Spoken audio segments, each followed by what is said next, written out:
यो चाहिँ हाम्रो के हो त सिम्याटको फर्स्ट क्लास हो र यो फर्स्ट क्लासमा हामीले सिम्याटको क्वान्टिटेटिभ एबिलिटी पढ्न गइरहेका छौँ। यो फर्स्ट क्लासमा हामीले क्वान्टिटेटिभ एबिलिटी जुन पढ्न गइरहेका छौँ, सिम्याटमा हामीसँग 4वटा सेक्सन हुन्छ। Verbal ability, quantitative ability, logical reasoning अनि जेनरल अवेरनेसको कुराहरू हुन्छ।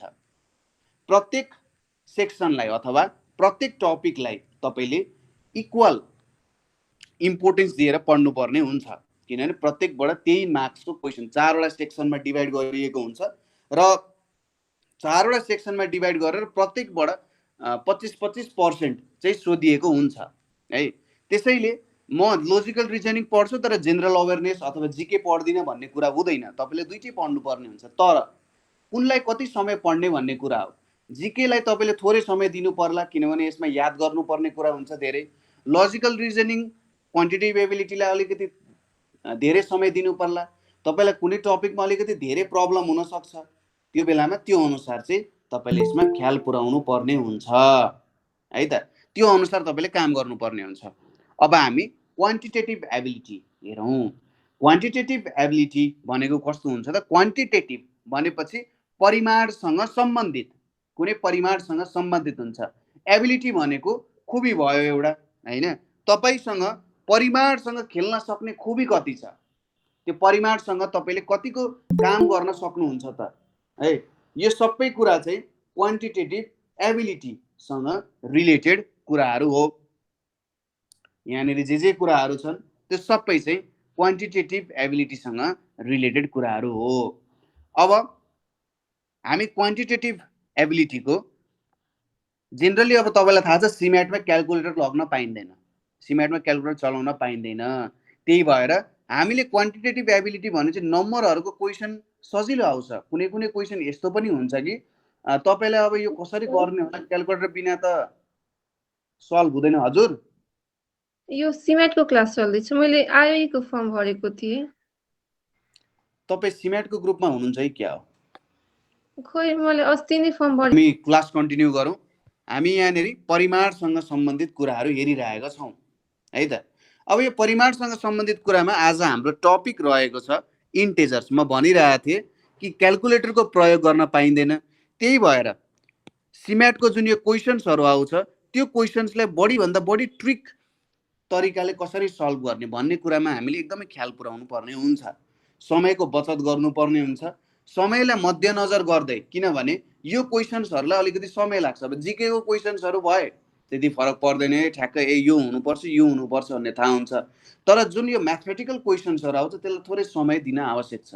त्यही भएर समय कति डिभाइड गर्ने, कसरी गर्ने भन्ने कुरा चाहिँ सेटहरू प्र्याक्टिस गर्दै जाँदा त्यो कुरालाई पनि हामी हेर्दै नै जान्छौँ।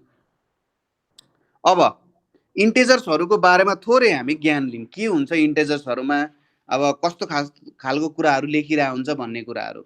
सुरुमा इन्टेजर्सहरू भनेको के हो? इन्टेजर्सहरू भनेको चाहिँ यो भनेको तपाईँले डिफिनेसन लेख्न सक्नुहुन्छ, set of positive numbers, set of positive numbers. त्यसै गरी अर्को के हुन जान्छ? Negative numbers, set of positive numbers, negative numbers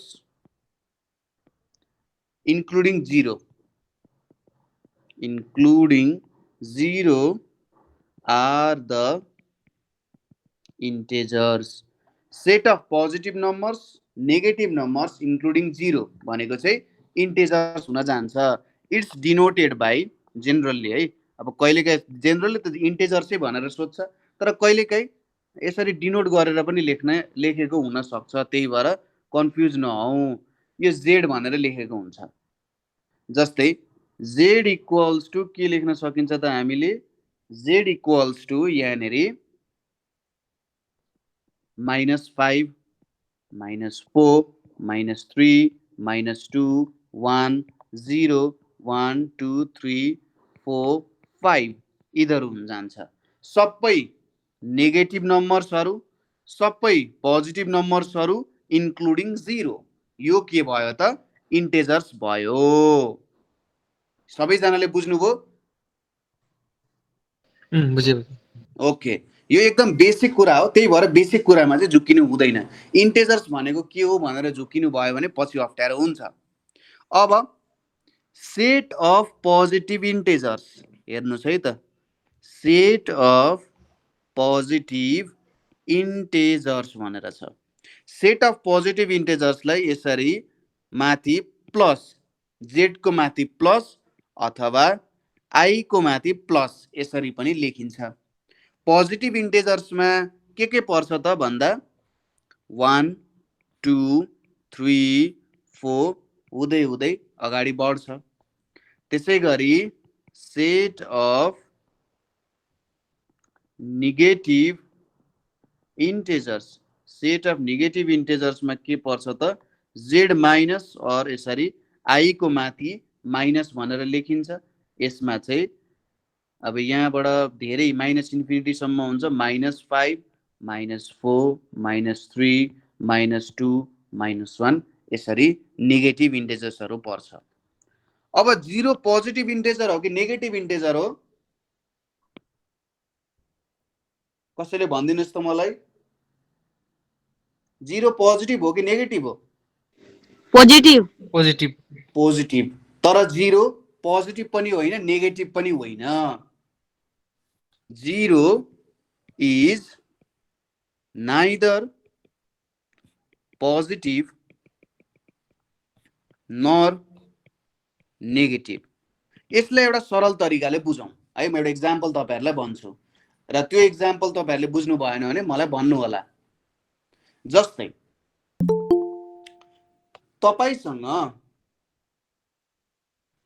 तपाईसँग यदि 5 रुपैयाँ छ भने तपाईसँग पैसा छ, यस्तो बुझौँ कि पैसा हुनुलाई धनी भनिन्छ, पैसा नहुनुलाई गरिबी भनिन्छ अरे, हैन?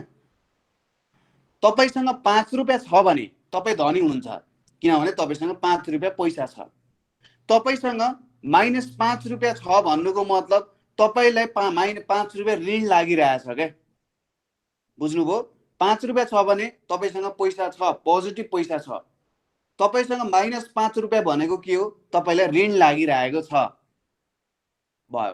तर यदि तपाईसँग 0 रुपैयाँ छ भने न तपाईसँग पैसा छ न तपाईलाई ऋण लागेको छ, हो? बुझ्नुभयो यो कुरा? सर कति च्याप्टरको छ? हजुर, च्याप्टर कतिको छ? च्याप्टर कतिको छ? यो त क्वान्टिटेटिभ एबिलिटीको पहिलो च्याप्टर मैले पढाइरहेको छु, इन्टेजर भन्ने। ओके, 0 त्यसैले पोजिटिभ पनि होइन नेगेटिभ पनि होइन, किनभने 0 भनेको पैसा छ भनेर पनि भन्न सकिँदैन र 0 भनेको ऋण लागेको पनि भन्न सकिँदैन। त्यही भएर पोजिटिभ पनि होइन नेगेटिभ पनि होइन। तर but it is an even integer. यो किन इभन इन्टेजर भयो? किनभने हामीले 2 ले यसलाई डिभाइड गर्यौं, 2 ले 0 लाई डिभाइड गर्यौं भने रिमाइन्डर 0 आउँछ। त्यसैले यो इभन नम्बरको डेफिनेसन हो कि कुनै पनि नम्बरलाई 2 ले डिभाइड गर्दाखेरि रिमाइन्डर 0 आयो भने हामीले बुझ्नुपर्छ त्यो इभन इन्टेजर हो। यदि 2 ले डिभाइड गर्दा रिमाइन्डर 1 आयो भने हामीले के बुझ्नुपर्छ? त्यो चाहिँ एउटा अड इन्टेजर हो भन्ने कुरा बुझ्नुपर्ने हुन्छ। अब यहाँनिर हेरौँ, अर्को कुरा यहाँनिर के छ भन्दा एउटा सानो यहाँनिर टपिक हामीले बुझ्नुपर्ने हुन्छ। यो टपिक आफैमा एकदमै धेरै भास्ट छ, एकदमै धेरै भास्ट छ। तर यो टपिकको हामी सिम्पल यो फर्मुला मात्र स्टडी गर्छौं, त्यो टपिक एकदम भित्र हामी छिर्दैनौं। यसलाई यदि साँच्चै यो टपिक भित्र छिर्ने हो भने 3-4 दिन मजाले पढ्न सकिन्छ। यही टपिककै कुराहरू मात्र धेरै पढ्न सकिन्छ। हामीले धेरै प्रयोग पनि गरेका छौं, तर यो टपिकलाई हामी त्यो लेभलमा हेरेका छैनौं है। यो चाहिँ डिभिजनसँग रिलेटेड कुराहरू आउँछ। हामीले एक दुईवटा टर्म हेर्नुपर्ने हुन्छ। एउटा हुन्छ डिभाइजर, अर्को हुन्छ डिभिडेन्ड, अर्को हुन्छ यहाँनिर कोशन्ट हुन्छ, र अर्को के हुन्छ त रिमाइन्डर भन्ने हुन्छ। यो हुन्छ डिभाइजर भनेको के हो जसले डिभाइड गर्छ, डिभाइड गर्नेलाई डिभाइजर भनिन्छ। डिभिडेन्ड भनेको के हो जसमाथि डिभिजन हुन्छ।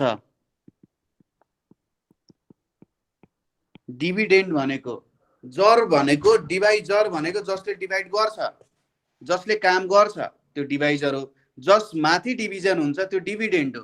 कोसन्ट भनेको के हो भन्दाखेरि डिभाइजरले जब डिभिडेन्डलाई डिभाइड गर्छ, डिभाइजरले जब डिभिडेन्डलाई डिभाइड गर्छ त्यहाँनिर जुन भ्यालु आउँछ त्यो चाहिँ कोसन्ट हुन्छ। यो त सिम्पल कुरा छ। अनि अर्को के छ रिमाइन्डर भनेर छ। रिमाइन्डर भनेको चाहिँ अब बाँकी कति रह्यो त अब त्यो चाहिँ कसैले डिभाइजरले अब यस्तो भ्यालु आउँछ जुन डिभाइड गर्न सकिँदैन भने बाँकी रहेको त्यस्तो भ्यालुलाई चाहिँ रिमाइन्डर भनेर भनिन्छ। सपोज हाम्रो डिभाइजर यदि क्यू हो, हाम्रो डिभिडेन्ड यदि पी हो, यदि हाम्रो कोसन्ट क्यू हो, यदि हाम्रो रिमाइन्डर आर हो भने यहाँनिर हामीले यसलाई एउटा फर्मुला लेख्न सक्छौँ। हेर्नुहोस् है पिक्यू क्यूपी सरी जसले डिभाइड गर्छ है हाम्रो यहाँनिर क्यूले डिभाइड गर्छ। कोसन्ट भनेको सरी यहाँ जेड छ है त। कोसन्ट यदि जेड छ भने हामीले यहाँनिर के लेख्न सक्छौँ P equals to Q times Z plus R लेख्न सक्छौँ। यो फर्मुला यो च्याप्टरको लागि अत्यन्तै ज्यादा इम्पोर्टेन्ट छ, अत्यन्तै ज्यादा इम्पोर्टेन्ट छ। त्यसैले यो फर्मुला तपाईँ अहिलेको लागि लेखिहाल्नु होला, अहिलेको लागि लेख्नु है। अब यो फर्मुलालाई म थोरै एक दुईवटा इक्जाम्पलले बुझाउँछु। जस्तै मैले एउटा लिए 100 डिभाइडेड बाई 6 लिए। अब म के गर्छु यहाँ 6 लिए, यहाँनिर 100 छ, 6 1 इज 6 हुन्छ, माइनस गर्दा 4 आउँछ, यहाँनिर 0 तल झरो।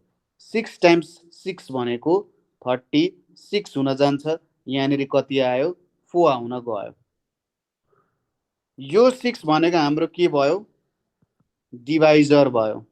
यो 100 भनेको हाम्रो के भयो डिभिडेन्ड भयो। यो 16 भनेको हाम्रो के भयो कोसन्ट भयो र यो 4 भनेको हाम्रो के भयो रिमाइन्डर भयो। अब 100 इक्वल्स टु 6 टाइम्स 16 प्लस 4 गर्दा 100 आउँछ किनभने 16 टाइम्स 6 भनेको के हो 96 हो। 96 प्लस 4 भनेको कति हुन्छ 100 हुन जान्छ। ठिक छ हो, यही फर्मुला त यहाँनिर लेखेँ मैले। हेर्नुहोस् त 6 भनेको डिभाइजर, 16 भनेको कोसन्ट, 4 भनेको रिमाइन्डर भनेको dividend equals to divisor times quotient plus remainder हुन्छ।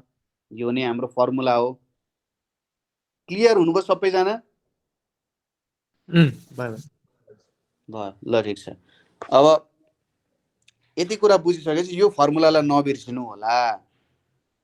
यदि कुनै बेला त रिमाइन्डर 0 पनि आउन सक्छ, कुनै बेला के हुन सक्छ रिमाइन्डर मे बी 0।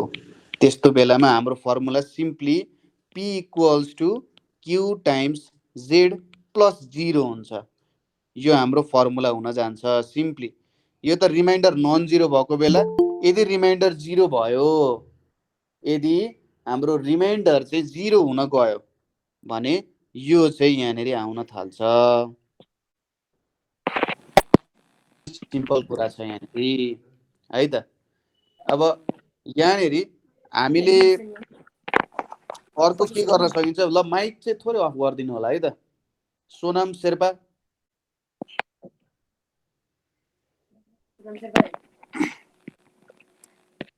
ओके। अब अर्को एउटा कुरा याद गर्नुपर्ने बुझ्नुपर्ने भनेको के हो कन्सिक्युटिभ इन्टेजर्स भनिन्छ। कन्सिक्युटिभ इन्टेजर्स भनेको एक पछि अर्को आउने। जस्तै 1 पछि के आउँछ 2 आउँछ, 2 पछि के आउँछ 3 आउँछ, 3 पछि के आउँछ 4 आउँछ, 4 पछि के आउँछ 5 आउँछ। 1 1 एड गर्दै जाँदा 1 1 एड गर्दै जाँदा आउने इन्टेजर्सहरूलाई चाहिँ कन्सिक्युटिभ इन्टेजर्स भनिन्छ। भनेपछि जस्तै n मेरो पहिलो इन्टेजर हो भने अब यसको कन्सिक्युटिभ इन्टेजर्स भनेको के हुन्छ n + 1 n + 2 यसमा मैले 1 एड गरेँ, यसमा मैले 1 एड गरेँ, फेरि 1 एड गरेपछि n + 3 आउँछ, फेरि मैले 1 एड गरेपछि n + 4 आउँछ, फेरि मैले 1 एड गरेपछि n + 5 आउँछ। यसरी चाहिँ यहाँनिर भ्यालुहरू आउँछ। यो चाहिँ हाम्रो कन्सिक्युटिभ इन्टेजर्स हो। जस्तै 5 पछि 3 वटा कन्सिक्युटिभ इन्टेजर्स लेख्न लायो, 5 पछि 3 कन्सिक्युटिभ इन्टेजर्स के हुन्छ भनेर लेख्न लायो भने 5 पछि 6 आउँछ, 6 पछि 7 आउँछ, 7 पछि 8 आउँछ, किनभने 5 मा 1 जोड्दा 6, 6 मा 1 जोड्दा 7, 7 मा 1 जोड्दा 8। यो हाम्रो कन्सिक्युटिभ इन्टेजर्सहरू हुने भयो। यसको पनि क्वेसन्सहरू चाहिँ सोधिरहेको नै हुन्छ है। अब कहिलेकाहीँ के सोध्छ भन्दाखेरि कन्सिक्युटिभ यहाँनिर के सोधिरहेको हुन्छ भन्दा कन्सिक्युटिभ ऑड इन्टेजर्स, कन्सिक्युटिभ ऑड इन्टेजर्स अथवा कन्सिक्युटिभ इभन इन्टेजर्स भनेर छ। कन्सिक्युटिभ ऑड इन्टेजर्स अथवा कन्सिक्युटिभ इभन इन्टेजर्स भनेर छ। यहाँनिर हेरौँ है त। सपोज हामीले जुन n को भ्यालु चुज गर्यौं त्यो यदि ऑड नम्बर हो, हेर्नुस् है त, ध्यान दिनु होला।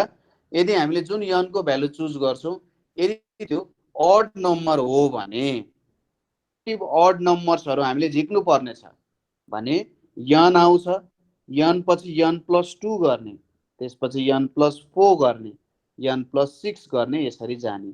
सपोज यसको एक्जाम्पल हेरौँ, n को भ्यालु 3 छ अरे भनेपछि कन्सिक्युटिभ ऑड नम्बर्सहरू के हुन्छ 3 पछि 3 + 2 भनेको 5, 3 + 4 भनेको 7, 3 + 6 भनेको 9, यसरी आउँछ है। कन्सिक्युटिभ ऑड इन्टेजर्सहरू यहाँनिर यसरी आउन गयो है त। त्यसपछि हाम्रो यहाँनिर कन्सिक्युटिभ इभन नम्बर्स छ। यदि हाम्रो n चाहिँ के छ त, यदि हाम्रो n चाहिँ एउटा इभन नम्बर हो, n एउटा इभन नम्बर हो भने कन्सिक्युटिभ इभन नम्बर के हुन्छ n, n + 2, n + 4, n + 6 यसरी जान्छ। जस्तै n को भ्यालु 4 भयो भनेपछि 4, 4 + 2 भनेको 6, 4 + 4 भनेको 8, 4 + 6 भनेको 10, यसरी चाहिँ कन्सिक्युटिभ इभन नम्बर्सहरू अगाडि बढ्छ। ल, यो हाम्रो कन्सिक्युटिभ ऑड नम्बर्स र कन्सिक्युटिभ इभन नम्बर्सहरू यहाँनिर आउन गयो। ल ठिक छ, यहाँसम्म कसैलाई केही प्रब्लम छ? यहाँ छैन। अरू कसैलाई केही भन्नुपर्ने छ? जुन कुरा बुझिएको छैन बुझ्नुपर्ने हो जस्तो लाग्छ मैले, सर यहाँ चाहिँ बुझिने जस्तो लाग्छ, कसैको छ अरू?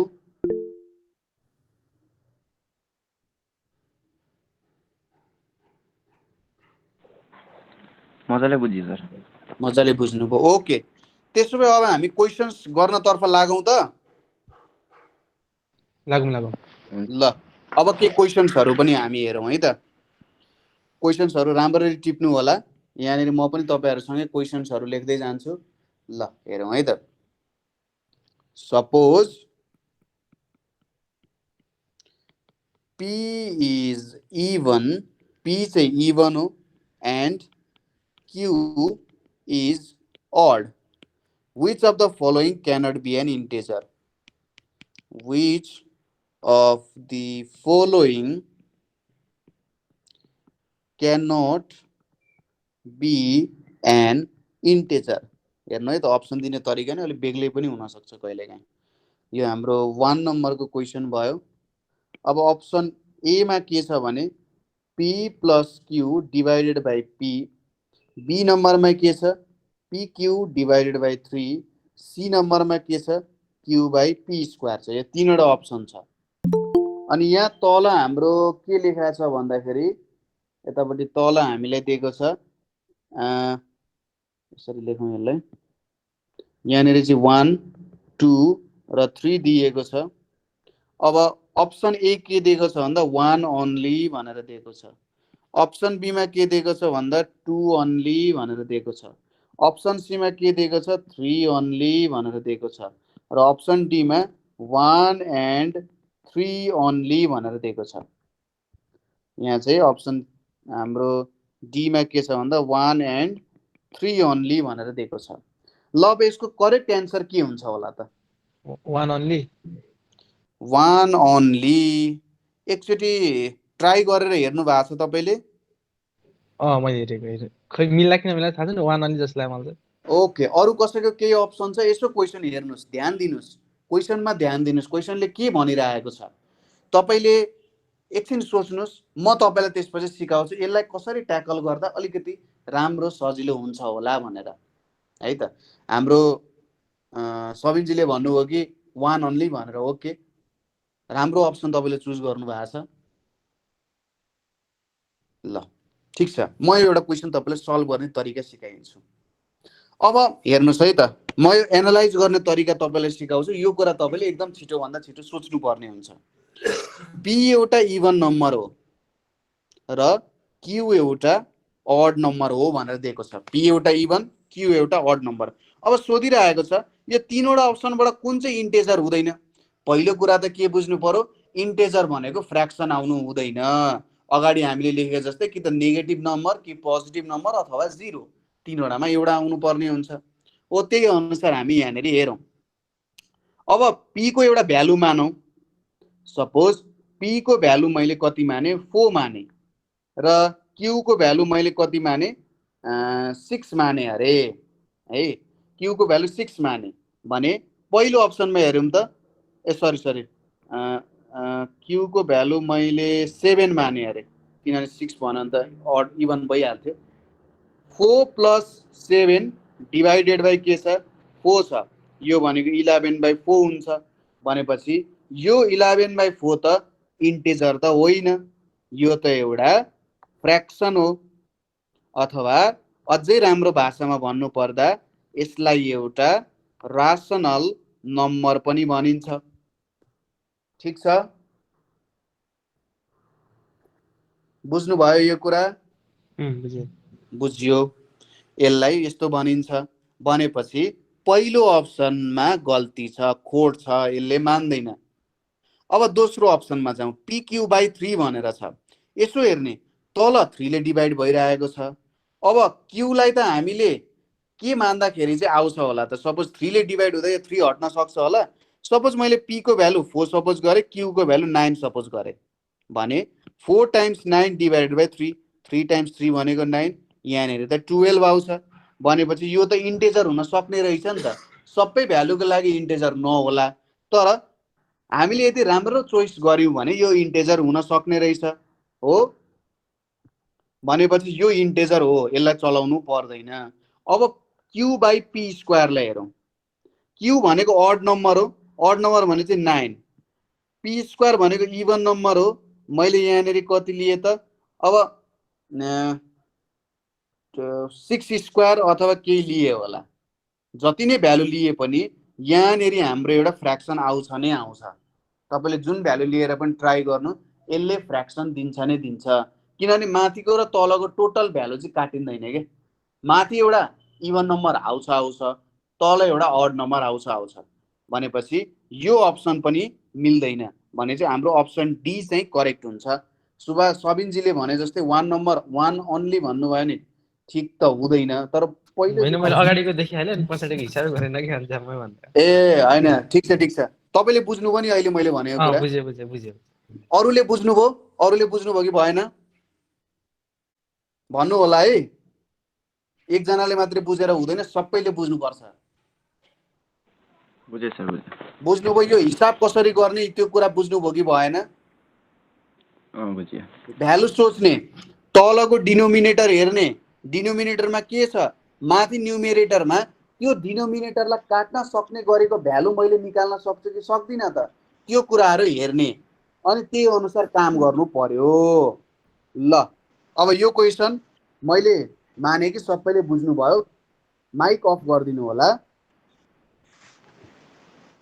अब दोस्रो क्वेसन यहाँनिर के छ भन्दा, if P Q and R are consecutive integers, यिनीहरू चाहिँ कन्सिक्युटिभ इन्टेजर्स हो र यहाँ चाहिँ के दिएको छ, सबैभन्दा ठुलो आर हो भनेर दिएको छ।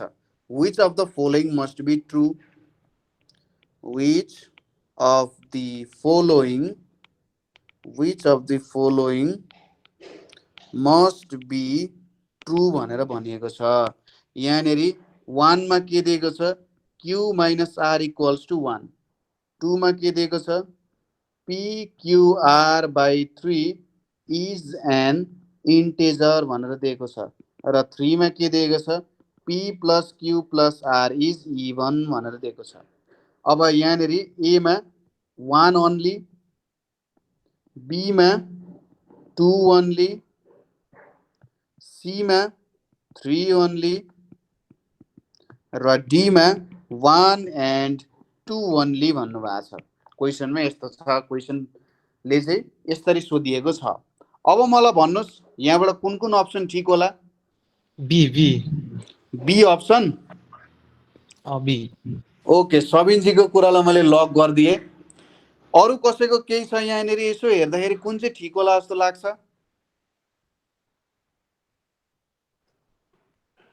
कुन चाहिँ ट्रु हुन्छ होला यहाँबाट? ल ठिक छ, म सिकाइदिन्छु, हेर्नुहोस् है त। अब पी क्यू र आर भनेको कन्सिक्युटिभ इन्टेजर भनेको छ। के छ, सबैभन्दा ठुलो आर छ, ठुलो छ, त्यसपछि पी ठुलो छ। यहाँनिर हेर्नुहोस् त, आर चाहिँ क्यू भन्दा ठुलो छ र क्यू चाहिँ पी भन्दा ठुलो छ। भन्दा ठुलो के रहेछ, आर रहेछ। यदि मैले पी लाई n माने, यिनीहरू सबै कन्सिक्युटिभ इन्टेजर हो भनेपछि क्यू को भ्यालु n+1 हुन्छ, आर को भ्यालु n+2 हुन्छ। किन? PQR कन्सिक्युटिभ इन्टेजर हो र आर को भ्यालु सबैभन्दा ठुलो छ, त्यसपछि क्यू को भ्यालु ठुलो छ र सबैभन्दा सानो पी छ। त्यसैले यदि पी को भ्यालु n भयो भने क्यू को भ्यालु n+1 हुन्छ अनि यता n+2 हुन्छ। यदि तपाईलाई यो मान्ने इच्छा छैन भने n यदि तपाईले 1 मान्नु भयो भने क्यू को भ्यालु 2 हुन्छ, आर को भ्यालु 3 हुन्छ। यसरी मानेर पनि गर्न सक्नुहुन्छ। अथवा पी को भ्यालु 3 मान्नुभयो भने क्यू को भ्यालु 4 हुन्छ, आर को भ्यालु 5 हुन्छ। यो सेट र यो सेट बेग्ला बेग्लै हो। हामीले यो तीनवटै भ्यालुबाट एन्सर चेक गर्न सक्छौं, तर यदि हामीसँग भ्यालुजहरु छ भने चाहिँ अझै सजिलो हुन्छ एन्सर चेक गर्नको लागि। ल हेरौं अब। Q minus R equals to 1 हुन्छ भनिरहेछ।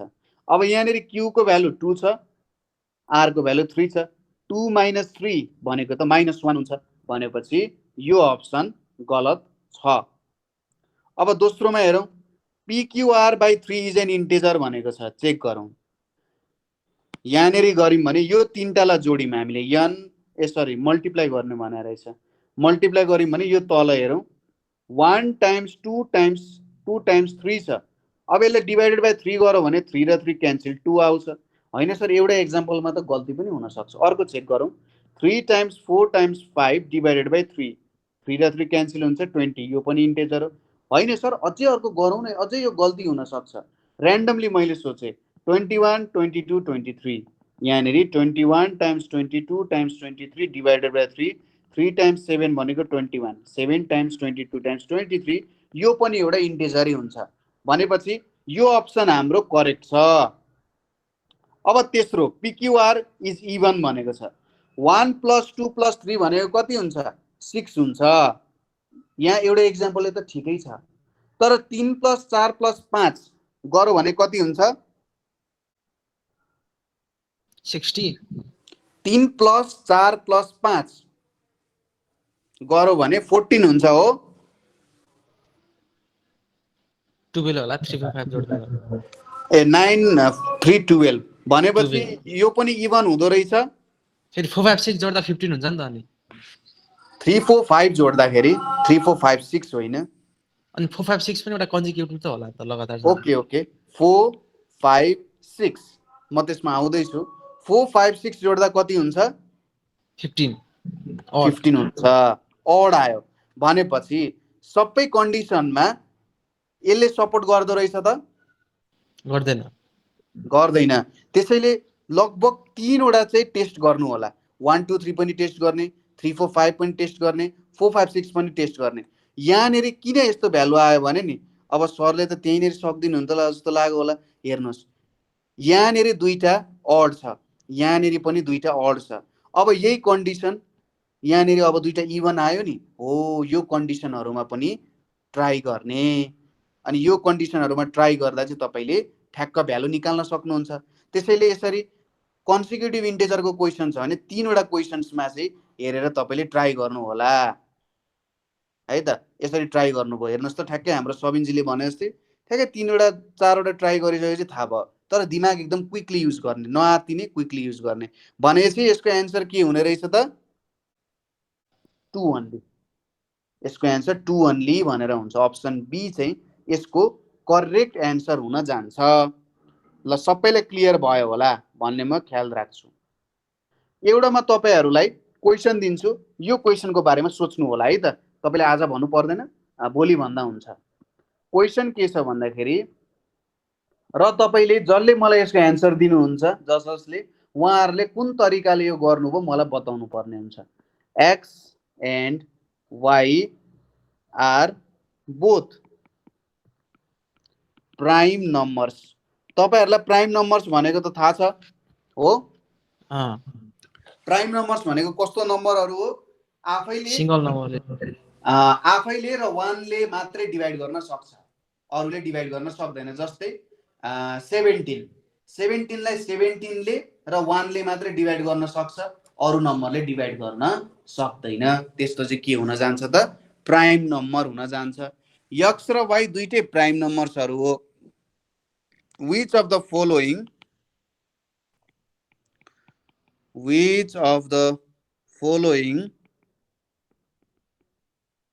cannot be the difference of x and y? Cannot be the difference of x and y भनेर भनेको छ। यहाँबाट कुन चाहिँ दुईटा प्राइम नम्बर्सको डिफरेन्स हुन सक्दैन भनेर यहाँ भनिरहेछ। अब ए नम्बरमा के छ? 1 छ, बी नम्बरमा के छ? 23 छ, सी नम्बरमा के छ? 3 छ, डी नम्बरमा के छ? 9 छ। अब यो क्वेसन चाहिँ तपाईहरुले सल्भ गरेर कसरी निक्लिन्छ, के भ्यालु निक्लिन्छ होला भनेर ट्राई गर्नु होला र जे एन्सर निक्लिन्छ त्यो एन्सरको रिजन सहित मलाई भन्नु होला। यो चाहिँ तपाईले कस्तो यो डिफरेन्स भन्नाले कस्तो? डिफरेन्स भन्नाले सपोज x माइनस y कुन भ्यालु हुन सक्दैन भनेर सोधेको। ए हस्। ओके, अब म अर्को क्वेसनमा गए। नेक्स्ट क्वेसन हामीलाई के दिएको छ त भन्दाखेरि यहाँनेर तपाईहरुले क्वेसन पनि लेख्दै हुनुहुन्छ होला भन्ने म आशा राख्छु। क्वेसन पनि लेख्नु होला। When m is divided by 2, the remainder is 1. The remainder is 1. And when n is divided by 4, when n is divided by 4, the remainder is 3. Which of the following must be true? Which of the following must be true भनेर सोधिएको छ यो question. अब अप्सनहरु के छ? Option A मा m is even भनेको छ, अप्सन बी मा n is even भनिएको छ, अप्सन सी मा m plus n is even भनिएको छ, अप्सन डी मा mn is even भनिएको छ। अब यो क्वेसनको एन्सर के हुन्छ होला कसैले भन्न सक्नुहुन्छ? सी होला सायद मेरो हिसाबमा। तपाईको हिसाबमा सी हो। अड जोडेर हजुर हजुर ल ठिक छ तपाईले सी भन्नुभयो अब यो एन्सर करेक्ट हो कि होइन चेक गरौँ एकचोटि हामीले अगाडि माथि एउटा फर्मुला स्टडी गराएको थियौँ के थियो P equals to QZ plus R भन्ने फर्मुला स्टडी गराएको थियौँ अब यो फर्मुलामा हेरौँ P भनेको के हो त डिभिडेन्ड हो Q भनेको डिभाइजर हो कि कोशन्ट हो Q भनेको हाम्रो के हुन जान्थ्यो त P भनेको हाम्रो डिभिडेन्ड हो Q भनेको हाम्रो डिभाइजर हो Z भनेको हाम्रो कोशन्ट हो R भनेको हाम्रो रिमाइन्डर हो अब यहाँनिर हेर्नुहोस् पहिलो पोर्सनमा के भनेको छ जब यमलाई 2 ले डिभाइड गरिन्छ भनेपछि यहाँनिरको P भनेको त्यहाँ यम भयो त्यसैगरी यहाँनिर हाम्रो डिभाइजर भनेको चाहिँ जसले डिभाइड गरिरहेछ अथवा हाम्रो जुन Q को भ्यालु छ त 2 भयो रिमाइन्डर इज 1 भनिरहेको छ अब यसलाई कसरी लेख्न सकिन्छ यम इक्वल्स टु 2Z प्लस 1 यो लेख्न सकिन्छ यम इक्वल्स टु 2Z प्लस 1 ठ्याक्कै मैले भ्यालुहरू राखिदिए सकिन्छ अब हाम्रो कोशन्ट कति हो भन्ने कुरा हामीलाई थाहा छैन किन कोशन्ट कति हो भन्ने हामीलाई थाहा छैन भन्दा हामीले कत्रो नम्बरलाई डिभाइड गरिरहेछौँ भन्ने कुरा थाहा छैन नि त अब जत्रो नम्बर हुन्छ त्यही अनुसारको कोशन्ट आउँछ जस्तै अब मैले 5 लाई डिभाइड गरेँ 5 लाई डिभाइड गरेँ नि 2 टाइम्स 2 भनेको 4 आउँछ 1 यहाँ मिल्यो यो के भयो त 5 इक्वल्स टु 2 टाइम्स 2 प्लस 1 तर अब मैले 11 लाई डिभाइड गरेँ भने 2 5 इज 10 हुन्छ 1 आउँछ भनेपछि 11 भनेको के हुन्छ 2 टाइम्स 5 प्लस 1 हुन जान्छ त्यही भएर डिफ्रेन्ट आइरहेको छ यहाँनिर हैन त्यसैले यहाँनिर मैले भेरिएबलहरू राखिदिएँ यसको एक्जाम्पल चाहिँ यो नै हेर्नुहोस् 5 र 11 ले चाहिँ ठ्याक्कै हाम्रो कुरालाई सपोर्ट गर्छ मैले 11 लाई 2 ले डिभाइड गरेँ भने रिमाइन्डर अभियसली 1 नै आउँछ अब अर्को के छ when n is divided by 4 reminder is 3 n लाई 4 ले डिभाइड गरौँ भने रिमाइन्डर 3 आउँछ यहाँनिर चाहिँ मैले w राख्दिएँ है त z र w चाहिँ बेग्ला बेग्लै होस् भनेर यो भ्यालु बेग्ला बेग्लै होस् एउटै भ्यालुले दुईटैलाई नजान सक्छ भन्ने हाम्रो कुरा हो अब हेरौँ तपाईले यो यम र यन लाई हेरेर के तपाईले चिन्न सक्नुहुन्छ कि कुन चाहिँ अड हो कुन चाहिँ इभन हो भन्ने कुरा चिन्न सक्नुहुन्छ कि सक्नु हुँदैन हेर्नुस् त यम अड नम्बर हो कि इभन नम्बर होला त odd number plus odd number हो त्यसैगरी यन के हो अडै होला अडै हो हाम्रो अरु साथीहरुले बुझ्नुभयो सबिनजीले जुन एन्सर दिनुभयो यो कसरी अड भयो यो कसरी अड भयो भन्ने कुरा बुझाउन सक्नुहुन्छ केदार घिमिरे हजुर सर हजुर यो बुझ्नुभयो कि भएन त्यो बुझे सर मैले बुझ्नु भयो सोनाम शेर्पा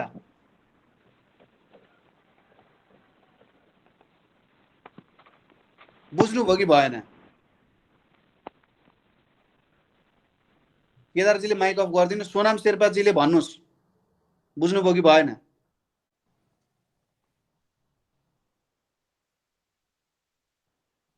माइकमा प्रब्लम हो कि माइक म्युट छ कि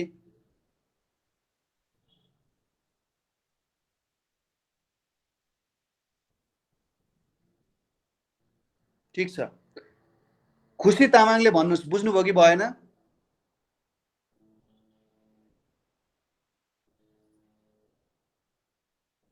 लक्ष्मी पौडेल ओके यो अड नम्बर हो भन्ने कुरा बुझिन्छ किनभने यो भाग के हो इभन हो र यहाँनेरि के छ अड छ यो 4 ले मल्टिप्लाई भइसकेपछि यो इभन हुन्छ यो 3 के हो अड हो हामीलाई के थाहा छ भन्दा अड नम्बर र अड नम्बर जोड्यौं भने यसले हामीलाई इभन नम्बर दिन्छ त्यसैगरी अर्को हामीले के गर्यौं त अड प्लस इभन गर्यौं भने यसले हामीलाई अड नम्बर दिन्छ त्यसैगरी इभन प्लस अड नम्बर गर्यौं भने यसले हामीलाई के दिन्छ अड नम्बर नै दिन्छ साथसाथै even number plus even number गर्यौं भने यसले हामीलाई इभन नम्बर नै दिन्छ अब यहाँनिर चेक गरौँ कि कुन चाहिँ उत्तर ठिक होला। हाम्रो यम को भ्यालु इभन हुन्छ हुँदैन, यम को भ्यालु त अड छ किनभने इभन प्लस अड भइरहेछ भने चाहिँ अड नम्बर आउँछ। यन हाम्रो इभन हुन्छ भनेको छ, यन पनि इभन हुँदैन किनभने even number plus odd number भइरहेको छ यहाँनिर। अब अर्को के छ, यम प्लस यन इभन हुन्छ भनेको छ। अब यम हाम्रो अड भयो, यन पनि हाम्रो अड भयो, अड र अड जोड्दा इभन हुन्छ, यो ठिक हुन्छ। अब चारवटा अप्सन छ, चारवटा अप्सनमा यो दुईटा अप्सन भनेर भनेको छैन, लास्टको अप्सन चाहिँ चेक गरिराख्नु पर्दैन भनेपछि हाम्रो यो एन्सर चाहिँ ठिक हुन गयो है त। यो कुरा सबैले बुझ्नु भयो होला, त्यस्तो गाह्रो क्वेसन पनि थिएन तर बुझ्नै पर्ने कुरा हो, बुझ्ने प्रयास गर्नु होला। अब अर्को हेरौँ है त।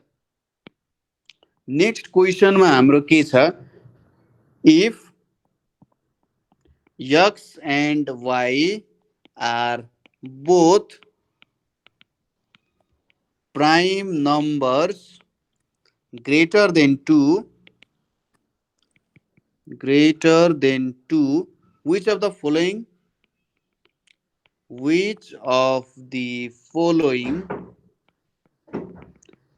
cannot be the divisor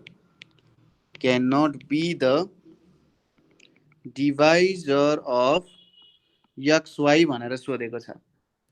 question सबैले क्लियर भयो? क्वेसनले के भनिरहेछ भने यहाँनिर क्वेसनले भनिरहेछ कि सपोज x र y भनेको दुईटा प्राइम नम्बरहरू हुन् जुन चाहिँ 2 भन्दा ठुलो छन्। x र y भनेको दुईटा प्राइम नम्बर हुन् जुन चाहिँ के छन् त 2 भन्दा ठुलो छन्। ठीक छ, 2 भन्दा ठुलो नम्बरहरू छन् भनेर यहाँनिर भनिएको छ।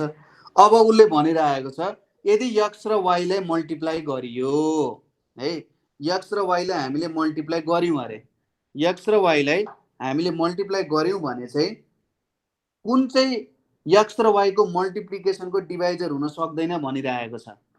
ल भन्नुस् त यसको एन्सर के हुन्छ होला?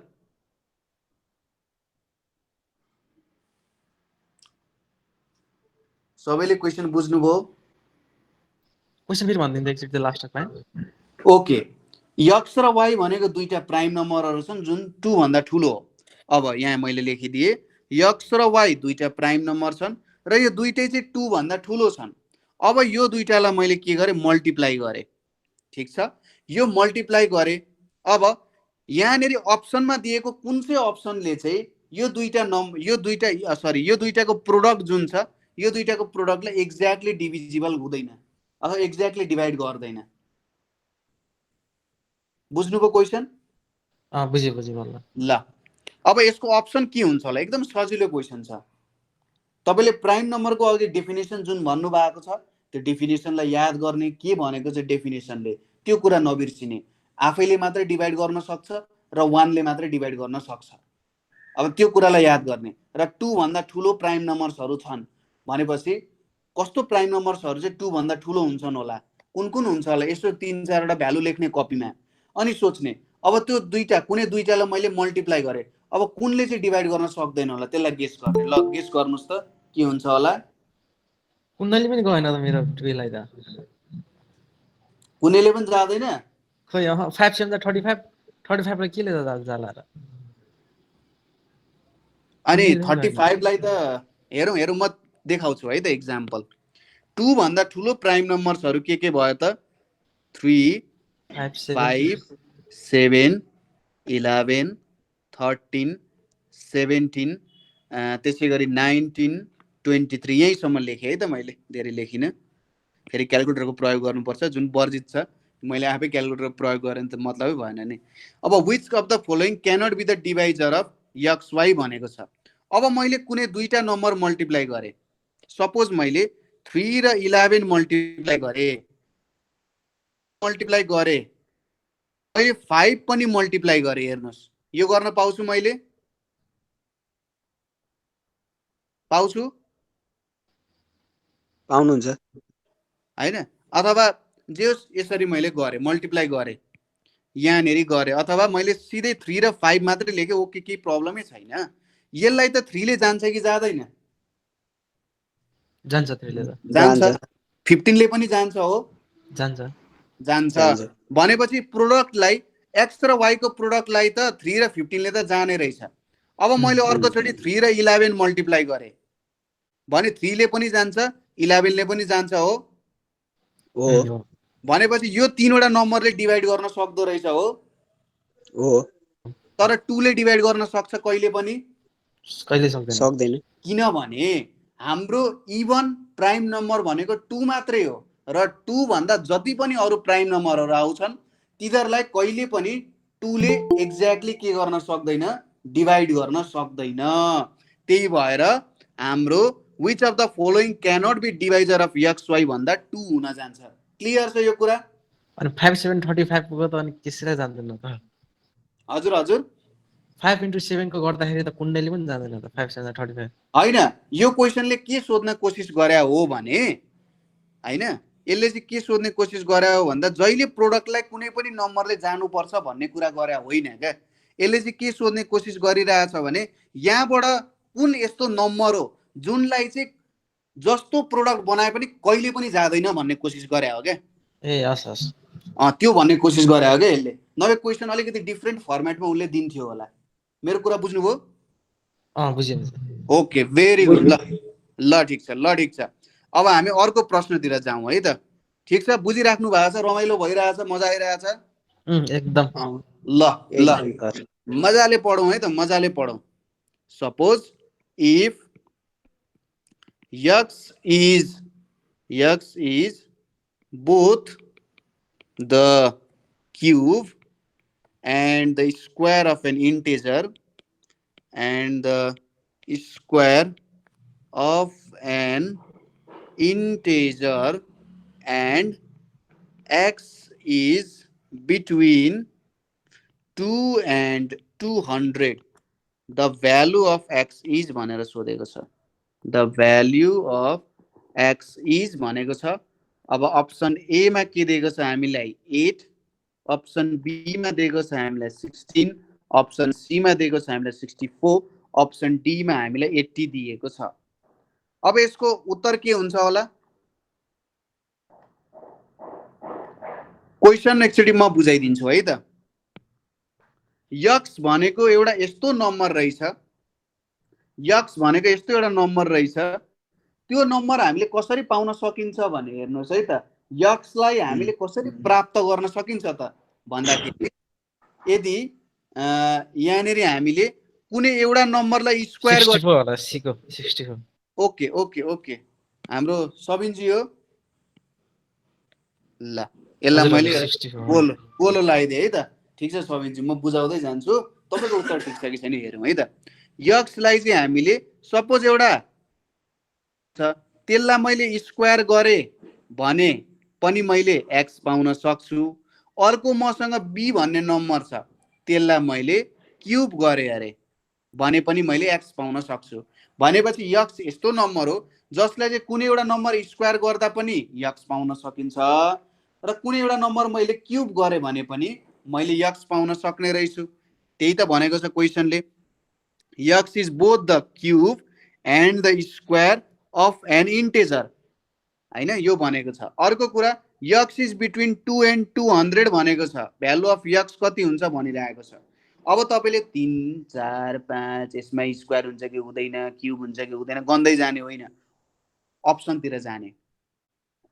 अब हेर्नुस् है त मैले 8 भन्ने अप्सन लिए सुरुमा 8 भनेको 2 को क्यूब त हो क्यूब त भयो यसले क्यूब को कन्डिसनलाई सपोर्ट गर्यो तर अब कुन चाहिँ नम्बरको स्क्वायरले 8 आउँछ होला त यो त लफडा छ। यसको लागि त तपाईले 2√2 को स्क्वायर गर्नुपर्ने हुन्छ अरु तपाईसँग अप्सन छैन हेर्नुस् भनेपछि यो त मिल्दैन अप्सन ए हाम्रो इनकरेक्ट हुन गयो। त्यसैगरी 16 लाई हेरौं 16 भनेको हाम्रो 4 को स्क्वायर हो तर अब कुन चाहिँ नम्बरको क्यूबले हामीलाई 16 दिन्छ होला त भन्ने कुरा त मिल्दैन। यहाँ त कुनै फ्र्याक्सनल नम्बर अथवा डेसिमल नम्बर आउँछ अप्सन बी पनि मिल्दैन।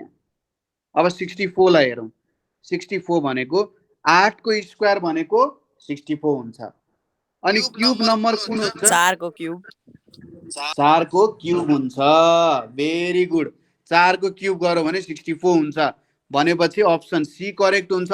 अप्सन डी हेरिराख्नु पर्दैन किनभने यहाँनिर एउटा मात्रै करेक्ट अप्सन हुन्छ। ल ठिक छ, यो पनि हामीले बुझ्यौँ। अब अर्को एउटा क्वेसन हेरौँ। क्वेसन हामीलाई के दिएको छ भन्दाखेरि if p is divided by 9 leaves a remainder 1, which of the following must be true? Which of the following must be true भनिरहेको छ। यहाँनिर भनिरहेको छ which of the following must be true। p लाई 9 ले डिभाइड गर्दा reminder 1 आउँदो रहेछ भनेपछि सरी म त यता हाम्रो अरूतिर सल्भ गर्न यस्तै सोचेछु। यहाँनिर अप्सन ए मा के हुन्छ? अप्सन ए भन्दा पनि यहाँनिर 1 मा के छ? p is even, 2 मा के छ? p is odd, र 3 मा के छ? p equals to 3z plus 1 for some integer z भनिएको छ। अब अप्सन ए मा के छ? 1 only, अप्सन बी मा के छ? 2 only, अप्सन सी मा के छ? 3 only, र अप्सन डी मा के छ? 1 अनि 1 and 2 only भनेर भनेको छ। अब यो क्वेसन सबैजनाले बुझ्नु भयो? मलाई लाग्छ बुझ्नु भयो होला, गाह्रो केही छैन। p भन्ने नम्बरलाई मैले 9 ले डिभाइड गर्दा रिमाइन्डर 1 आउँदो रहेछ।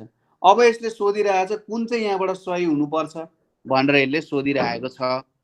कुन चाहिँ सही हुन्छ होला त? Any guesses? D. Option D. Okay, तपाईको यो कुरालाई मैले यसरी है त। अब यहाँनिर हेरौँ। अब p equals to 9z plus 1 लेख्न सकिन्छ हो? हो। अब यो एउटा कुन नम्बर हुन्छ?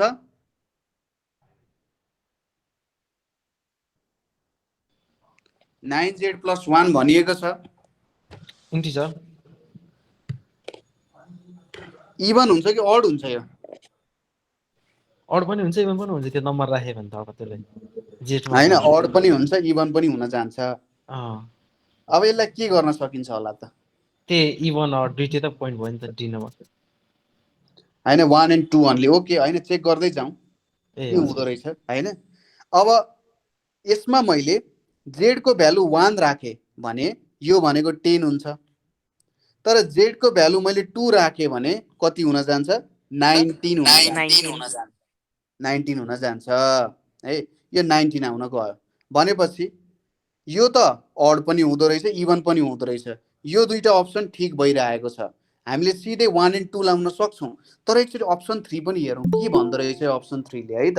त्यसपछि हामीलाई अलिकति राहत मिल्छ कि ए मैले ठिक ठाउँमा टिक लाएको छु भनेर। अब यसलाई यसरी बुझ्न सकिन्छ, हेर्नुस् है त। p equals to 3z plus 1 जुन दिएको छ, यहाँनिर जब 3 ले p लाई डिभाइड गर्छ कोसन्ट z आउँछ, रिमाइन्डर 1 आउँछ हो? त्यो भनिरा हो। अब यो p र यो p को भ्यालु इक्वल छ। अब हेर्नुस् है त, सपोज मैले p को भ्यालु चाहिँ 10 सपोज गरे भने 9 छ, मैले 10 लाई डिभाइड गरे भने 9 1 is 9, यहाँनिर के आउँछ? 1 आउन जान्छ।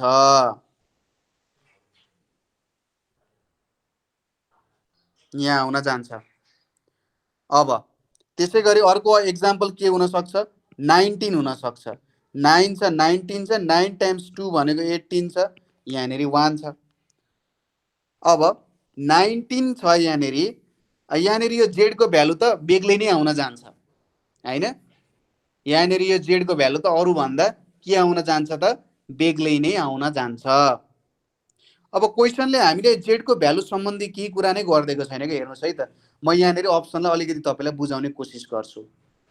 यदि यहाँनिर यो z को भ्यालु अलिकति बेग्लै राख्ने हो, मैले यदि यहाँनिर z को ठाउँमा यस राख्ने हो भने जब मैले 3 ले डिभाइड गर्छु 3 टाइम्स 6 भनेको 18 रिमाइन्डर 1 आउँछ रिमाइन्डर 1 आइरहेको छ तपाईले यहाँ p को जुनै पनि भ्यालु चुज गर्नुस् 3 ले डिभाइड गर्दा रिमाइन्डर 1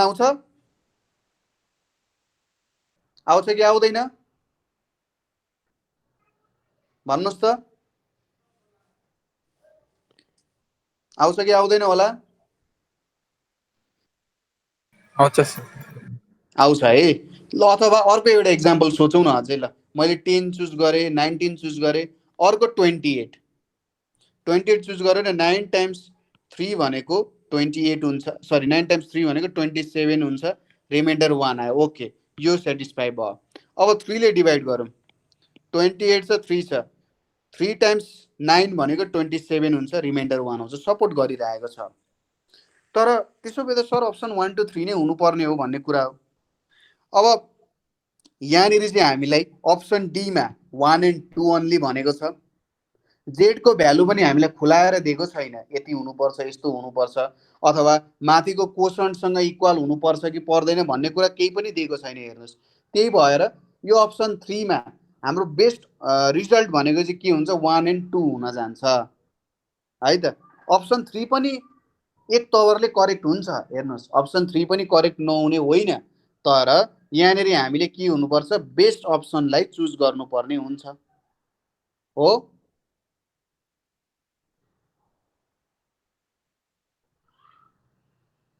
ठीक भने मैले हैन किनभने बेस्ट अप्सन भन्ने कुरा आउँछ नभए अप्सन 3 पनि एकदम बेस्ट अप्सन हो हेर्नुस् अप्सन 3 मात्रै पनि बेस्ट अप्सन हुन जान्छ तर 1 and 2 पनि अप्सन मिल्न जान्छ के फेरि इभन पनि हुन्छ अड पनि हुन्छ भन्ने कुरालाई पनि हामीले गलत भन्न मिल्दैन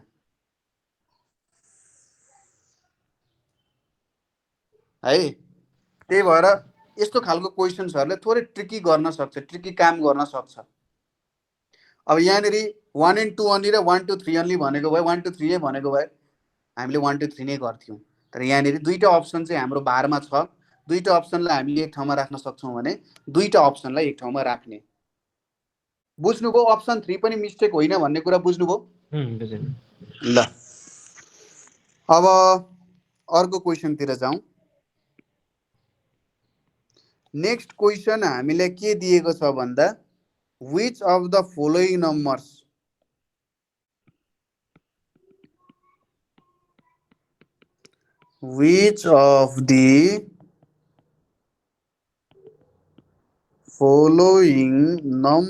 which of the following numbers is the greatest positive integer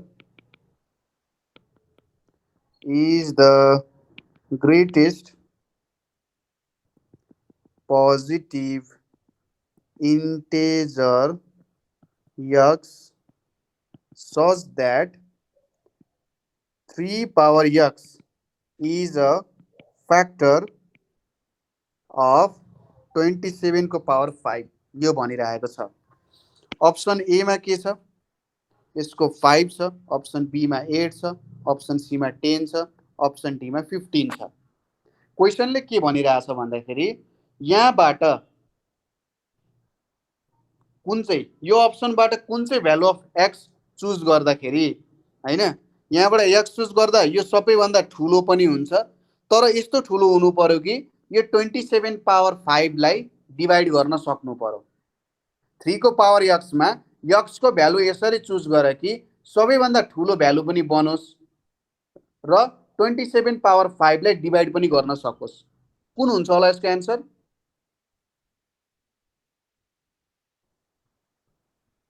question बुझ्नुभयो सबैजनाले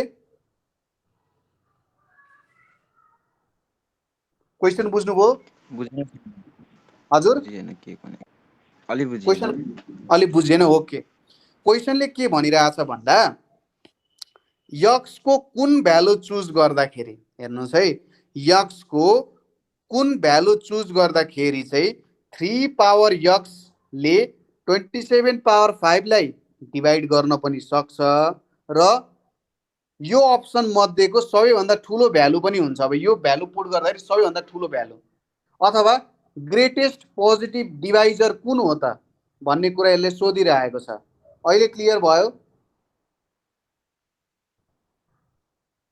सर भयो भयो भयो। ओके, त्यसो भए यसलाई कसरी गर्ने?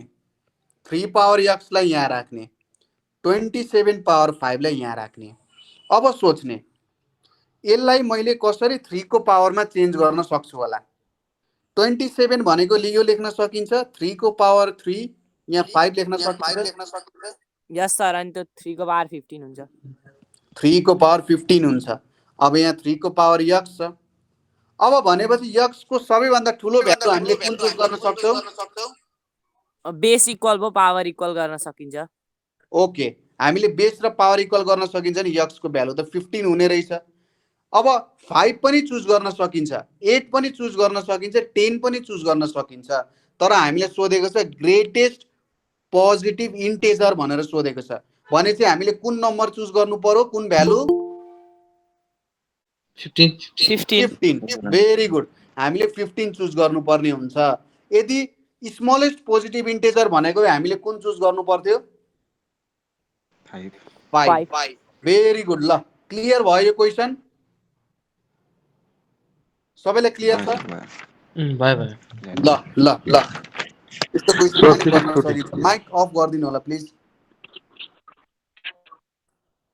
सोनामजीले केही भन्ने खोजे हो?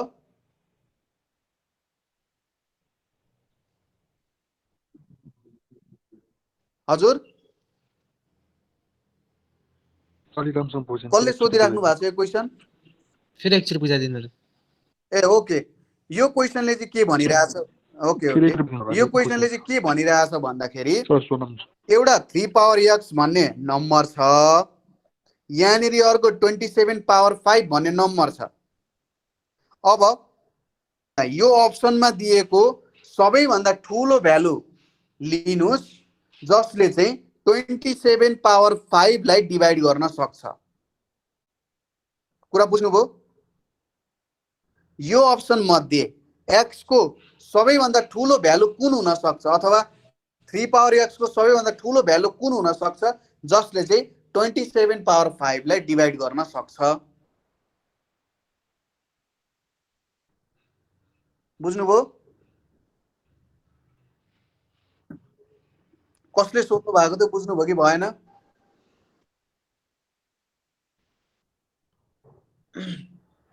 ल ठिक छ, केही छैन। यस्तो गर्न पाउँदैन? हजुर हजुर, 27 को पावर 5 छ नि, यसको एन्सर निकालेर हैन, अनि 3 को पावरमा यो 10 15 8 अनि त्यो हालेर अनि डिभाइड गर्दा जसको भ्यालु धेरै आउँछ त्यो एन्सर हुन्छ। हुन्छ, त्यो गर्दा पनि हुन्छ। तर मलाई चाहिँ के लाग्यो भने यसरी सोच्दाखेरि ठिक हुन्छ। किनभने तपाईले त अब चारवटै अप्सन हालेर चेक गर्नुपर्ने हुन्छ कि हुँदैन त? तपाईको त टाइम जान्छ, तपाईको 20 सेकेन्ड समय गयो। तर यति गर्दाखेरि तपाईलाई थाहा भयो कि ए x को भ्यालु चाहिँ 15 हुनु पर्दो रहेछ। अब तपाईले खोज्नुहुन्छ 15 सँग नजिक हुने अथवा 15 भन्दा टाढाको भ्यालु के छ। त्यही भएर तपाईको 30 सेकेन्ड पनि बच्यो के। यसरी एक नम्बरले डिभाइड गर्दै जाँदा तिनीहरुको इन्डिसेसहरु केलाउँदै जानुपर्ने हुन्छ, हेर्दै जानुपर्ने हुन्छ, समय खाने भयो नि त। यसरी त तपाईले ठ्याक्कै मिलाउन सक्नु भयो के। अब एन्सर चाहिँ यो चाहिँ तपाईको समय बचाउनको लागि दिएको तरिका हो है त। सर अनि त्यो 15 थिएन भने अरु सपोज क्वेशनमा?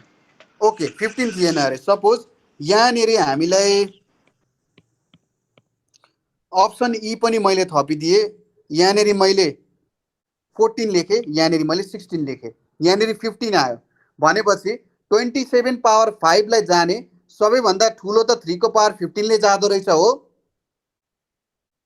यो हामीलाई थाहा छ, यहाँबाट थाहा भयो। यस सर। तर 3 को पावर 16 ले जान्छ कि जाँदैन 3 को पावर 15 लाई? जाँदैन। जाँदैन। यसले त लफडा गर्छ। भनेपछि यो बेलामा हामीले 14 चुज गर्नुपर्ने हुन्छ, ठ्याक्कै नजिकैको भ्यालु है त। बुझ्नुभयो कुरा केदारजी? बुझ्यो सर, बुझ्यो। ल भेरी गुड, एकदम क्लियर हुनुभयो नि? एकदम क्लियर भयो त? जलपानी। हजुर हजुर, कसैको अरु केही क्वेशन छ यसमा? कसैको केही क्वेशन अरु छैन भने म अगाडि बढ्छु है त। नेक्स्ट क्वेशन भनेको हाम्रो के दिएको छ त यहाँनिर भन्दाखेरि अ नम्बर नम्बर माइक अफ गरिदिनु होला. A number when divided by 12 gives a remainder 7. Gives a remainder 7.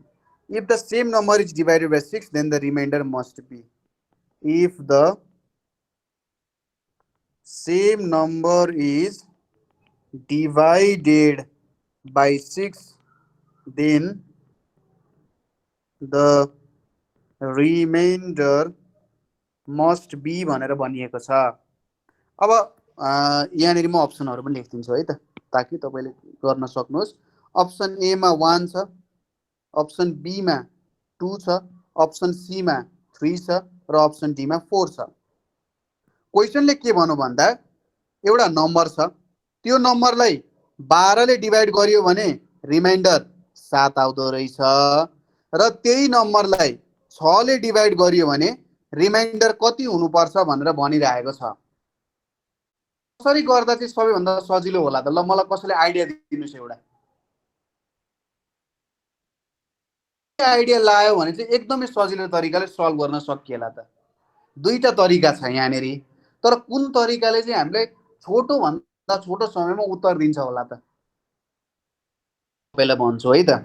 अब हेर्नुहोस्, कुनै एउटा यस्तो नम्बर भन्नुहोस् जसलाई 12 ले डिभाइड गर्दा रिमाइन्डर 7 आउँछ. ल भन्नुहोस् त. 31 31 हो. ओके 31. 12 2 इज 24, 7 आयो. यो ठिक छ. अब 31 लाई 6 ले डिभाइड गर्यो भने रिमाइन्डर कति आउँछ? 1 आउँछ. अप्सन ए हुन्छ. होइन सर मलाई विश्वास लागेन. अर्को अप्सन भन्नुहोस्, अर्को नम्बर भन्नुहोस्. 12 ले डिभाइड गर्दा रिमाइन्डर 7 आउने. 67 67. 12 5 इज 60, 7 रिमाइन्डर आयो. ओके 67. 6 1 इज 6, 0 यहाँनिर 7 आयो. 6 1 इज 6, रिमाइन्डर 1 आयो. रिमाइन्डर 1 आयो. सबैलाई कसरी काम गर्नुपर्ने रहेछ भनेर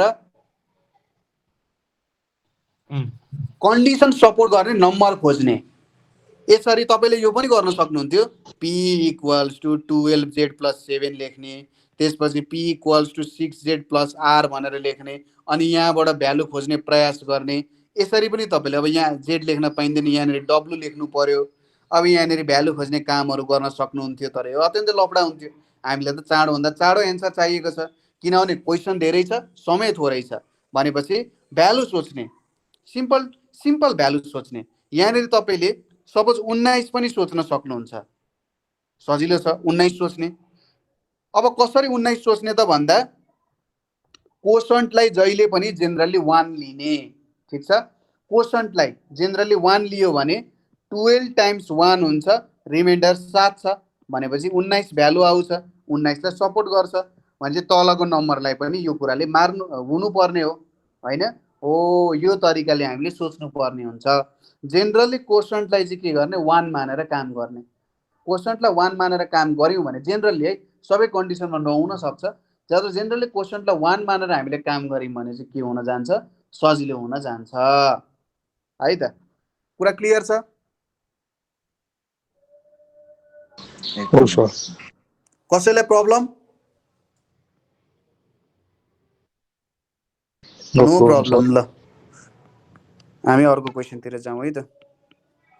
अर्को क्वेसन के छ भन्दाखेरि late a, b and c be 3 integers and let a be perfect square. Let a be a perfect square if a by b equals to b by c, then which of the following statements should be true? Then which of the following statements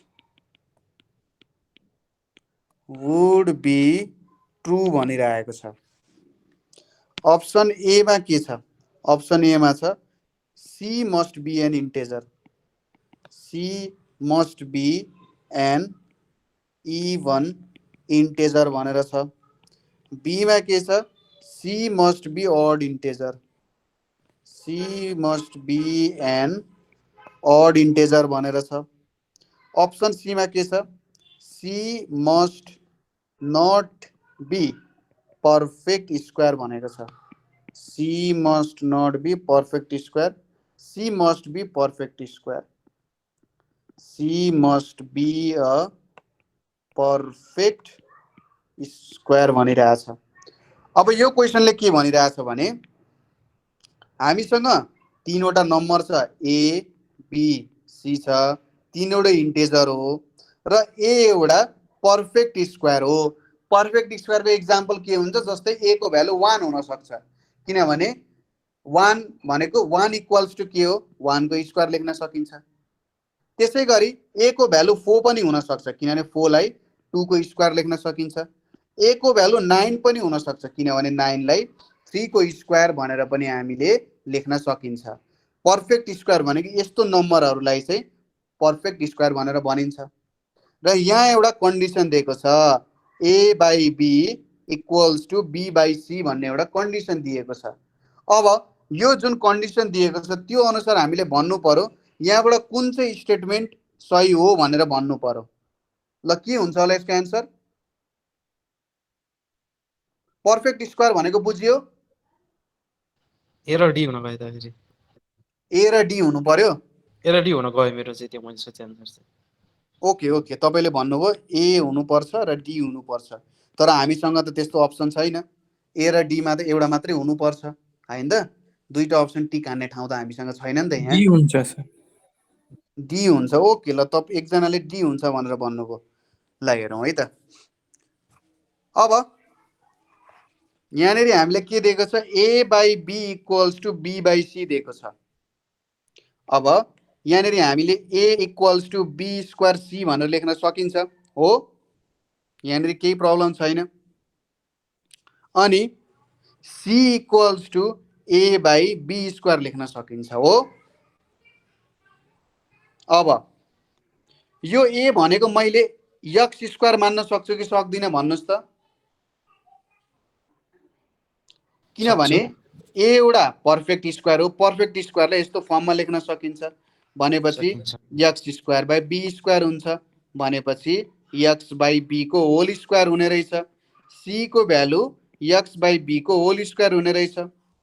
अब x लाई मैले 6 माने र B लाई मैले 3 माने भने त C इक्वल्स टु 2 स्क्वायर हुँदो रहेछ हो। यस्तो भ्यालुहरू लिए कि इन्टिजर होस् है त। तर यहाँनिर उसले यो पनि भनेको छैन कि इन्टिजरै हुनुपर्छ पनि भनेको छैन है। Which of the following statement must be true भनिरहेको छ र पर्फेक्ट स्क्वायर हुनको लागि इन्टिजर हुनुपर्छ भन्ने छैन। जस्तै 9/4 एउटा पर्फेक्ट स्क्वायर हो, 3/2 को स्क्वायर नै हो, पर्फेक्ट स्क्वायर हो। ठीक छ? ल अब अप्सन डी हाम्रो त मिल्ने रहेछ हो। सरी, पर्फेक्ट स्क्वायर भनेको चाहिँ इन्टिजरको केसमा मात्रै हुन्छ है। मैले अलिकति मिस्टेक भने, यो केसमा चाहिँ हुँदैन। इन्टिजरको केसमा मात्रै पर्फेक्ट स्क्वायर हुन्छ। ठ्याक्कै मैले सम्झेँ यो कुरा। पर्फेक्ट स्क्वायर भनेको इन्टिजरको केसमा मात्रै हुन्छ। हामीले x बाई b को भ्यालु त यस्तो बनाउन सक्छौँ ताकि जहिले c इन्टिजर नै होस् हैन त? ल ठिक छ, यो ठिक छ। c must not be perfect square, यो गलत छ, यो हुँदैन। c मस्ट बी अड र c must be an even integer. अब यो कुरालाई चाहिँ हामीले बुझ्ने प्रयास गर्नु पर्यो। c must be an even integer, के c इभन इन्टिजर हुनै पर्छ त? Must be an even integer भनेको चाहिँ हुनै पर्छ, अरु कुनै तरिका छैन। c एउटा इभन इन्टिजर हुनै पर्छ भनिरहेको छ। ट्राई गरौँ। हाम्रो के छ यहाँ? c equals to x by b को स्क्वायर छ। x को भ्यालु 1 सपोज गरे, b को भ्यालु पनि 1 सपोज गरे भने c भनेको 1 हुँदो रहेछ, भनेपछि इभन इन्टिजर हुनै पर्दो रहेछ त। इभन इन्टेजर हुनै पर्दो रहेछ, पर्दो रहेन रहेछ। C must be an odd integer. X को भ्यालु मैले 2 सपोज गरेँ, बी को भ्यालु 1 सपोज गरेँ। सी भनेको 2/1 को होल स्क्वायर भनेको 2 को स्क्वायर भनेको 4 भनेपछि अडै हुनु पर्दो रहेछ, पर्दो रहेन रहेछ। भनेपछि अप्सन डी मात्रै हाम्रो करेक्ट अप्सन हुन जाँदो रहेछ। कुरा क्लियर छ? कुरा बुझ्नुभयो? बुझ्नु। Okay okay. त्यो एन्सर लागि यति नै त गर्नु नपर्ला नि, आफूले झ्यामझ्याम जे हालेर भयो नि इक्वल बनाइदिए हुन्छ होला नि। होइन, कस्तो हुन्छ भने नि कुनै कुनै क्वेसन्सहरू चाहिँ तपाईँहरूलाई अलिकति टाइम कन्ज्युमिङ बनाउनै सोध्या हुन्छ क्या। अब यस्तो यस्तो क्वेसनहरूले चाहिँ भ्यालु हालेर गर्दा हुन्छ, तपाईँले यत्रो सोचेर गर्नु पर्दैन, भ्यालु ट्याक हाल्ने काम गर्न सकिन्छ। तर कुनै कुनै क्वेसन्सहरू चाहिँ तपाईँहरूलाई अलिकति टाइम बढी लागोस् भनेर स्कलरसिप छुट्याउनको लागि त्यस्तो क्वेसन्सहरू राखिएको हुन्छ क्या। त्यस्तो क्वेसन्सहरूले चाहिँ कसले स्कलरसिप पाउन सक्छ, कसको ऱ्याङ्किङ कति जान सक्छ भन्ने कुराहरू चाहिँ धेरै डिटरमाइन गर्छ। त्यो चाहिँ लगभग माथिको जुन टप 10 विद्यार्थीहरू हुन्छन् नि, त्यो टप 10 विद्यार्थीहरू छुट्टिन्छ क्या त्यहाँबाट। त्यो एउटा क्वेसनमा उनीहरू छुट्टिन्छन् क्या। यस्तै यस्तै क्वेसनहरूमा छुट्टिन्छ क्या। अलिकति अब्जेक्टिभ टाइपको पनि क्वेसन छ, अलिकति सब्जेक्टिभ टाइपको पनि क्वेसन छ। त्यही भएर यस्तो क्वेसनहरूमा ख्याल पुर्याउनु पर्ने हुन्छ। प्र्याक्टिस गऱ्यो भने सजिलैसँग गर्न सकिहालिन्छ। नेक्स्ट क्वेसन हेरौँ। नेक्स्ट क्वेसनमा के छ भन्दा इफ टु नन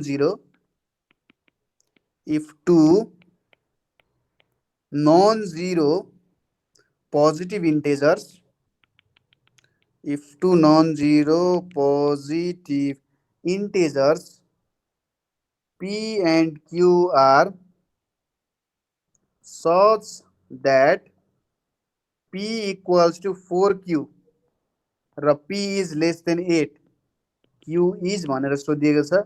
a मा 1, b मा 2, c मा 3, d मा 4। के भन त, दुईटा p र q भन्ने इन्टिजर छन् जुन चाहिँ नन जिरो छन् र पोजिटिभ पनि छन्, जिरो पनि होइनन् र यिनीहरू सबै पोजिटिभ पनि छन् र p इक्वल्स टु 4q भनेर भनिरहेको छ। p को भ्यालु लेस देन 8 हो भनेर भनिरहेको छ। अब q को भ्यालु कति हुनुपर्छ होला त? 1 हुनुपर्छ। एकदमै सिम्पल कुरा, किनभने p इक्वल्स टु 4q दिएको छ। अब मैले q को भ्यालु 1 चुज गरेँ भने p को भ्यालु 4 हुन्छ। अब मैले q को भ्यालु 2 चुज गरेँ भने p को भ्यालु 8 हुन्छ। तर हामीलाई क्वेसनले भनेको छ p को भ्यालु लेस देन 8 हुन्छ भनेर, भने चाहिँ q इक्वल्स टु 2 चुज गर्न पाइँदैन। हामीसँग एउटा मात्रै अप्सन बाँकी रह्यो, q equals to 1। Option A चाहिँ हाम्रो करेक्ट एन्सर हुन जान्छ। अब अर्को एउटा क्वेसन हेरौँ। नेक्स्ट क्वेसनमा हामीले के दिएको छ भन्दा if n is an integer, n एउटा इन्टेजर हो भने which of the following expression must be even भनिरहेको छ। यहाँ n एउटा इन्टेजर हो। अब यहाँबाट कुन चाहिँ जहिले पनि एउटा इभन नम्बरै दिन्छ भनिरहेछ। पहिलो छ n स्क्वायर प्लस 1, दोस्रोमा छ यहाँनिर अप्सन बी मा हामीले के दिइरहेको छ त भन्दाखेरि n प्लस 2 भनेर दिएको छ। अप्सन सी मा हामीले के दिएको छ, n प्लस 1 भनेर दिएको छ। अप्सन डी मा हामीले के दिएको छ, n प्लस 4 भनेर दिएको छ है। अब यहाँबाट करेक्ट अप्सन कुन हुन्छ होला त? बी होला कि? बी होला कि? अचम्म नै मैले यो गरे बा हचुवामा ठिकै छ। तपाईको हचुवा पनि धेरै मिलिरहेछ। मान्छे लकी हुनुहुन्छ तपाईँ, तपाईँको सिमेन्ट राम्रै हुन्छ जस्तो छ। अर्कोले भन्दै हुन्छ अप्सन सी। ओके, अब म सबै हेरेर भन्छ एकछिन पछि नै। ल ठिक छ। ओके, अब यहाँनिर हेरौँ है त। एउटा दुईटा भ्यालु चुज गरेर भन्न सकिहालिन्छ। जस्तै n को भ्यालु एउटा, यस्तो क्वेसन आयो भने इभन चुज गर्नुहोस्, अर्को अड चुज गर्नुहोस्, थाहा भइहाल्छ। n इक्वल्स टु 2 चुज गर्नुभयो भने n स्क्वायर प्लस 1 भनेको 4 प्लस 1 5 हुन्छ। यो मिल्दैन। n प्लस 2 भनेको के हुन जान्छ यदि 2 चुज गरियो भने है 2 को केसमा 2 चुज गरियो भने चाहिँ के हुँदो रहेछ त भन्ने कुरा हो 2 चुज गरियो भने चाहिँ मैले यहाँ लेखिदिन्छु 2 चुज गर्दाखेरि अप्सन ए भनेको 5 हुन्छ बी भनेको कति हुन्छ त भन्दा 2 टाइम्स 4 भनेको 8 हुन्छ सो सीमा के हुन्छ 2 टाइम्स 3 भनेको 6 हुन्छ यहाँनेरि के हुन्छ 2 टाइम्स 6 भनेको 12 हुन्छ अब यसो हेर्दा अरे यार तीनवटा अप्सन ठीक आयो यहाँ एउटा आएको छैन भनेपछि यो अप्सन ए अप्सन काटियो लिन मिल्दैन अब मैले 3 लिए 3 लिए भने के हुन्छ 3 स्क्वायर भनेको 9 या 10 आयो यहाँनेरि कति हुन्छ 3 टाइम्स 5 भनेको 15 हुन्छ यहाँनेरि कति हुन्छ 3 टाइम्स 4 भनेको 12 हुन्छ यहाँनेरि कति हुन्छ 3 टाइम्स 7 भनेको 21 हुन्छ भनेपछि यो पनि मिलेन यो पनि मिलेन किनभने एकचोटि यसले इभन दियो एकचोटि यसले अड दियो यहाँनेरि एकचोटि अड दियो एकचोटि इभन दियो तर अप्सन सी ले के गरिरहेछ दुई पटक नै n को भ्यालु हामीले अड माने पनि इभन माने पनि के दिइरहेको छ त यसले इभनै दिइरहेको छ भनेपछि हाम्रो अप्सन सी करेक्ट भयो कि भएन भयो क्लियर छ कुरा छ भेरी गुड अब आजको लागि म एउटा अन्तिम क्वेसन गर्छु है त हाम्रो यो डेमो क्लासको लागि है ठीक छ हुन्छ अन्तिम एउटा क्वेसन हुन्छ गरौँ हुन्छ सर हुन्छ हुन्छ हुन्छ सोनामजीले पो सबैभन्दा सुरुमा हुन्छ भन्नुभयो त अहिले ल ठिकै छ क्वेसन के छ भन्दाखेरि यहाँनेरि the sum of 3 consecutive positive integers 3 consecutive positive integers must be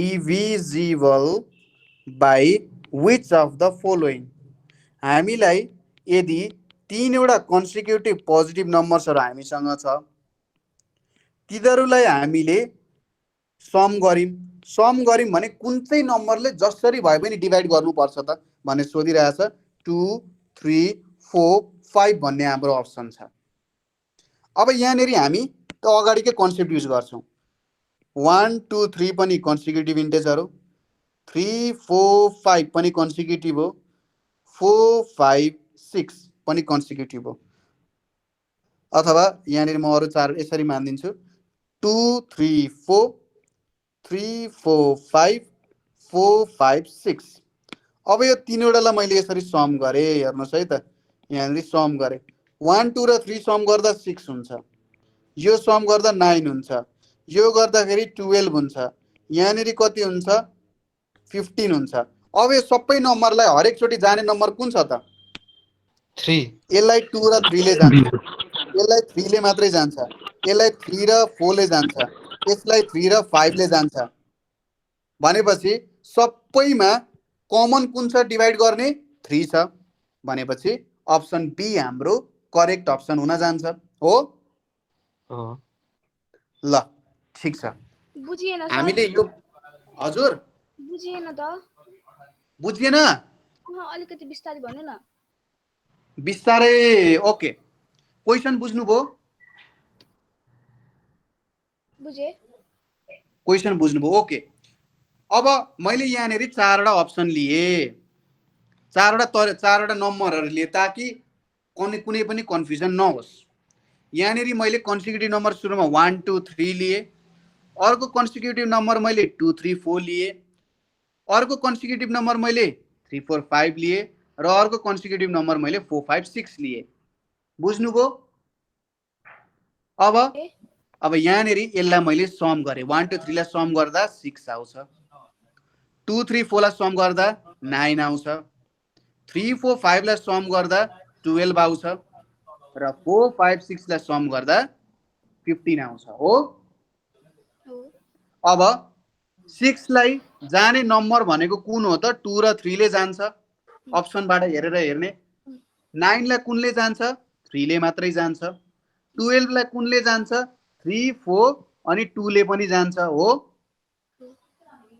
15 लाई कुनले जान्छ 3 र 5 ले जान्छ अब यो सबैमा कुन चाहिँ नम्बर कमन छ त भन्नुस् त 3 3 कमन छ जुन चाहिँ हाम्रो एन्सर हुन जान्छ सबैले डिभाइड गर्ने भयो नि त जस्तो पनि कन्सिक्युटिभ नम्बर तपाईले लिनुस् त्यसलाई 3 ले डिभाइड गर्छ तर 2 ले कहिलेकाहीँ मात्र 4 ले कहिलेकाहीँ मात्र 5 ले कहिलेकाहीँ मात्र डिभाइड गर्छ बुझ्नुभयो कुरा बुझे भेरी गुड ल यतिसम्म हामीले बुझ्यौं अब